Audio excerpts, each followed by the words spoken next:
नमस्कार दोस्तों। आज की कहानी एक भावनात्मक सामाजिक कहानी है। बारात रात खाली हाथ लौट चुकी थी। घर के मेहमान शादी में आए हुए सारे लौट चुके थे।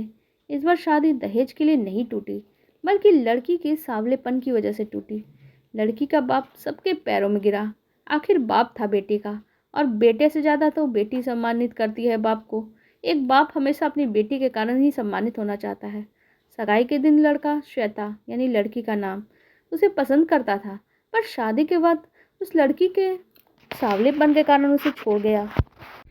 श्वेता के पिता खाली कुर्सियों के बीच बैठकर बहुत देर तक रोते रहे। घर में बस दो ही लोग, बाप और बेटी श्वेता। जब श्वेता 5 साल की थी तभी माँ चल बसी थी। अचानक उन्हें ख्याल आया अपनी बेटी श्वेता का। कहीं बारात लौटने की वजह से मेरी बेटी दौड़ कर जाते हैं श्वेता के कमरे की तरफ। मगर ये क्या, श्वेता 2 कप चाय लेकर मुस्कुराती हुई आ रही थी अपने पापा की तरफ।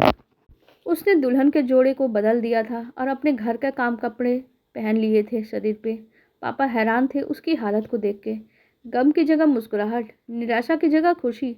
कुछ समझ पाते इससे पहले श्वेता बोल पड़ी, बाबा चलो जल्दी से चाय पियो और फटाफट से ये किराए के पंडाल, कुर्सियाँ, बर्तन सब पहुंचा देते हैं जिनका है, वरना बेकार में किराया बढ़ता रहेगा। इधर पापा के लिए श्वेता एक पहेली बन चुकी थी। लेकिन पापा तो अपनी बेटी को बस खुश देखना चाहते थे, वजह कोई भी हो। लेकिन वजह पूछा नहीं उन्होंने।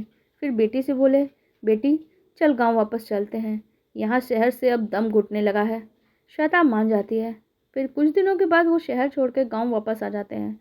गाँव में वो मछली पकड़ने का काम करते थे, मगर श्वेता की माँ के गुजर जाने के बाद उनकी यादों से पीछा छुड़ाने के लिए शहर जाके मजदूरी का काम करते थे और फिर वही पेशा अपनाया था। श्वेता भी पहले की तरह अपने बाबा के साथ मछली मारने जाने लगी। इधर उस लड़के का एक खूबसूरत गोरी लड़की से शादी तय हो जाती है।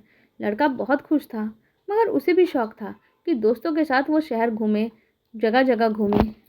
एक दिन ऐसे ही घूमने निकले थे और नदी किनारे मजाक मस्ती कर रहे थे वो लोग दोस्तों के साथ कि अचानक पैर फिसल गया और गहरे पानी में ही वो लड़का गिर जाता है।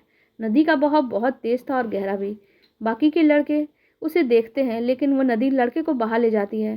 उसके दोस्त उसे कोशिश करते हैं बचाने की, मगर ये सब कोशिश व्यर्थ चली जाती है। इधर सुबह श्वेता के पापा अकेले नदी पे जाते हैं तो वहाँ रात में बिछाए उनके जाल में एक लड़का फंसा हुआ मिलता है। वो अंधेरे में ही उस लड़के को अपने कंधे पे उठा के अपने घर ले आते हैं बिना उसकी सूरत देखे, जहाँ बहुत मशक्कत के बाद उस लड़के को होश आता है। मगर सामने श्वेता और उसके पापा को देख के उसे शर्म आती है। वो तुरंत अपनी याददाश्त जाने की एक्टिंग करने लगता है। पापा बोलते हैं, बेटी लड़के को कुछ नहीं पता, शायद वो अपनी याददाश्त खो चुका है और इसे कुछ चोटें भी आई है, मैं इसे शहर पहुँचा देता हूँ। श्वेता कहती है, रहने दीजिए 2-4 दिन पापा, जब घाव भर जाएंगे इसके तब छोड़ दीजिएगा। पापा ने कहा, तू जानती भी है ये कौन है? श्वेता मुस्कुरा के अपने बाबा से लिपट के कहती है, क्यों नहीं बाबा, सब जानती हूँ, मगर ये बातें तो पुरानी हैं, अब ये बीत चुकी है। और नया ये है कि इसके घाव का हमें इलाज करना चाहिए।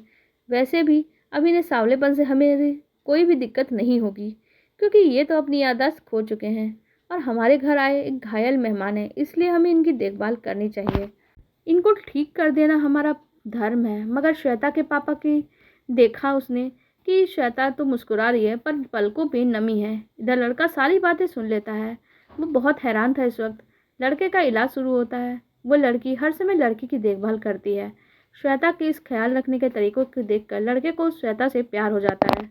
इन दोनों के बीच हंसी मजाक तकरार सब कुछ होता है। एक दिन लड़के का घाव भी भर जाता है। बातों बातों में ही वो लड़का श्वेता से कहता है, मैं कौन हूँ, कहाँ से आया हूँ, मेरा नाम क्या है, मैं कुछ नहीं जानता, मगर तुम्हारा अपनापन देखकर मेरा दिल तो यहीं रहने के लिए करता है, हमेशा के लिए।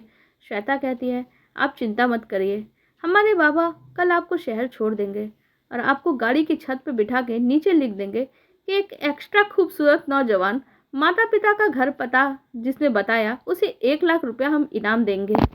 इस पर वो लड़का कहता है, मेरा मजाक उड़ा रही हो? श्वेता कहती है, अरे नहीं नहीं, हमारी इतनी औकात कहाँ जो हम किसी का मजाक उड़ा सकें। लड़का कहता है, तुमने कभी किसी से प्यार किया है श्वेता? श्वेता कहती है, नहीं, मगर किसी एक को अपनी पूरी दुनिया मानी थी, मगर उसने मुझे अपना बनाने से इनकार कर दिया। वो लड़का कहता है, तो जरूर कोई पागल ही होगा जिसने तुम्हें ठुकराने की गलती की है। श्वेता कहती है, नहीं नहीं, वो तो एक समझदार लड़का था। पागल होता तो मुझे ज़रूर अपना बना लेता।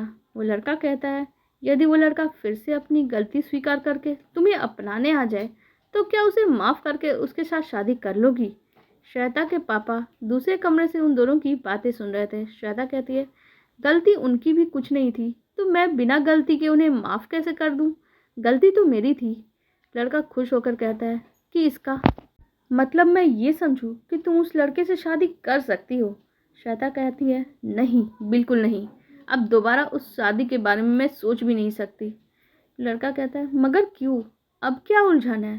श्वेता कुछ देर खामोश रहती है, फिर खिड़की की ओर देखने लगती है। शायद कुछ कहने से पहले खुद को संभालना चाहती थी। शायद पलकों पे दर्द पिघल रहा था।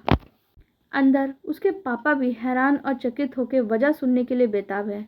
लड़का पास जाकर श्वेता को अपनी तरफ करता है, मगर श्वेता की पलकों पे आंसुओं का सैलाब देके कुछ कहने की हिम्मत भी नहीं होती। श्वेता अपनी पलकों को उंगली से साफ करते हुए कहती है, उस दिन मैंने अपने बाबा को उस इंसान के पैरों पे सर रख के अपने लिए गिड़गिड़ा के रोते हुए देखा था। मेरे उस बाप को जो मेरा अभिमान है, मेरा घमंड है। पता है तुमको, उस दिन अकेले मैं कितना रोई थी। बारात लौट चुकी थी, लोग आस्ते आस्ते जा चुके थे, मगर एक शख्स ऐसा भी था जो अपनी बेटे के लिए सबके पैर पकड़ पकड़ के थक सा गया था। वह सिर्फ अकेला बैठा था अपनी तकदीर पे रोने के लिए।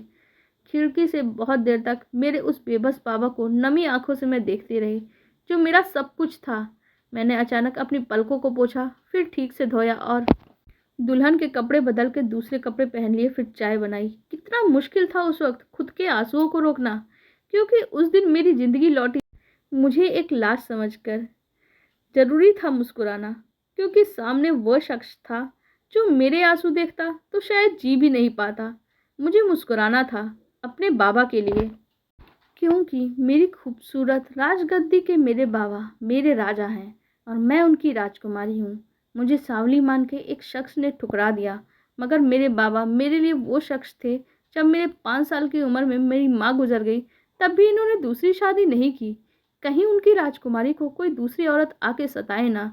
अगर श्वेता के पापा का बुरा हाल था, मगर पहली बार अपनी बेटी के मुंह से वो दर्द की कहानी सुन रहे थे, जिस दर्द को बाप के खातिर झूठे मुस्कान की चादर से बेटी ने ढक रखा था। मर्द था वो बाप, मगर बेटी के दर्द ने मोम की तरह पिघला के रख दिया था।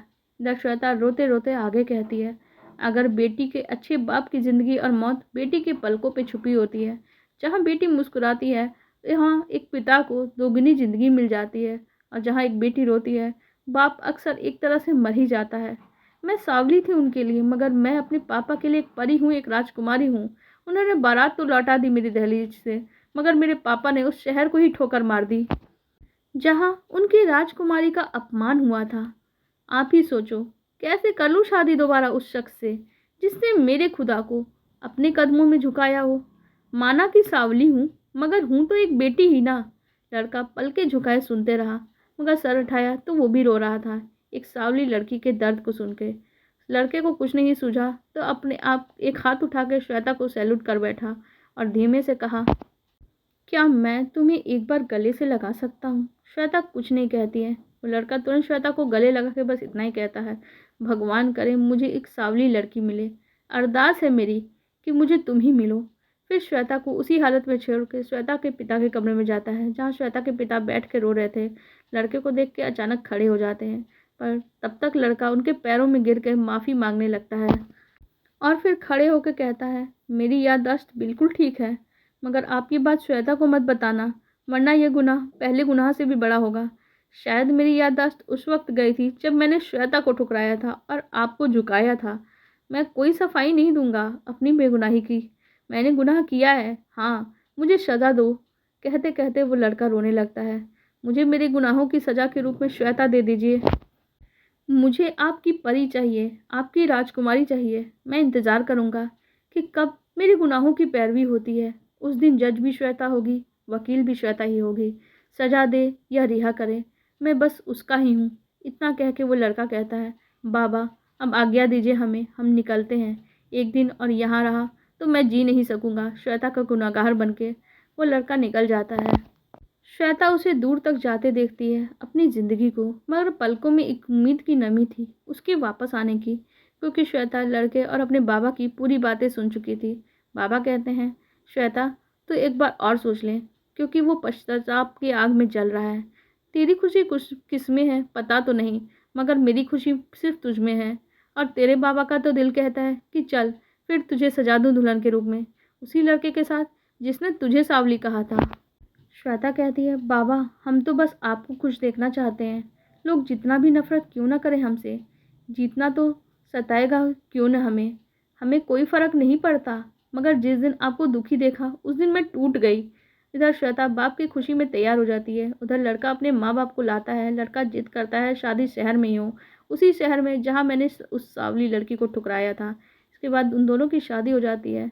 इस कहानी के अंत में बात सिर्फ इतनी है कि आप किसी का मान नहीं कर सकते तो किसी का अपमान भी मत करो, वरना आपके कर्म उसको सामने ही खींच के आपके खड़ा कर देगा और आपको उसके सामने झुकना ही पड़ेगा। आपको हमारी कहानी कैसी लगी कमेंट सेक्शन में ज़रूर बताइएगा। धन्यवाद।